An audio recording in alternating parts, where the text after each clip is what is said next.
جب سے نام اس طرح پکارا جانے لگا کہ جس میں کوئی عزت آبرو، یعنی کہ نام مثلاً اگر شوہر کا نام زید ہے تو اس کو زید اس طرح کہہ کے بلایا جائے جیسے بیٹے کا نام زید ہو تو اس کو بلایا جا رہا ہے، اسی ہی ٹون میں، اسی ہی انداز میں، اسی ہی سٹائل میں.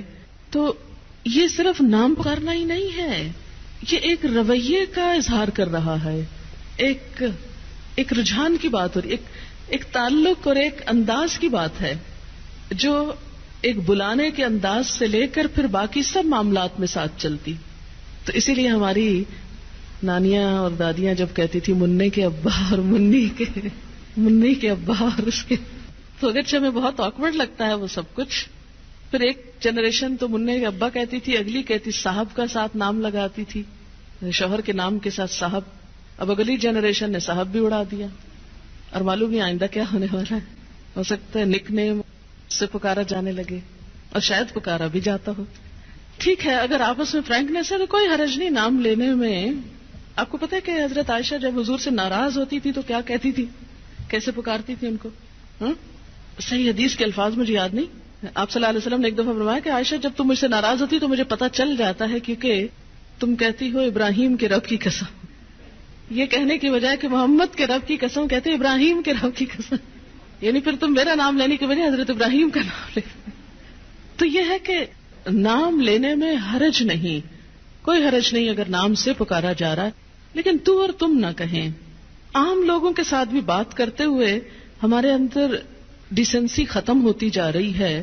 آپ دیکھیں کہ اگر ہم اپنی کسی دوست کو بھی تو کہیں تو کہتے ہیں بہت فرینکنیس کی علامت ہے، لیکن مجھے تو کبھی ایسی فرینکنیس اچھی نہیں لگی کہ جس میں انسان بدتمیزی پہ اتر آئے اور تو اور تم کہنے لگے.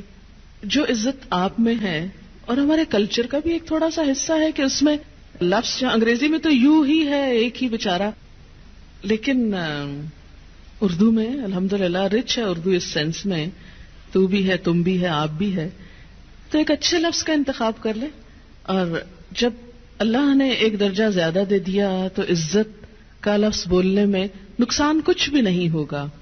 جواب میں آپ بھی عزت پائیں گے، کیونکہ جب آپ کسی کو تم کہہ کے بلائیں گے تو پھر دوسرے کو بھی تم کا موقع دے رہے ہیں. پنجابی میں بھی ہے ایک لفظ، ایک تو ہے اور ایک تسی ہے. تو اس میں یہ ہے کہ یہ چیز بظاہر یوں لگ رہا ہے، یا ہو سکتا ہے آپ کو بہت ناگوار لگ رہی ہو اور آپ سوچ رہے ہو کہ ہمیں بیکورڈ بنایا جا رہا ہے، لیکن مجھے کبھی ایسے ماڈرن بننے میں کوئی خوبصورتی نظر نہیں آتی کہ جس میں گستاخی شامل ہو جائے.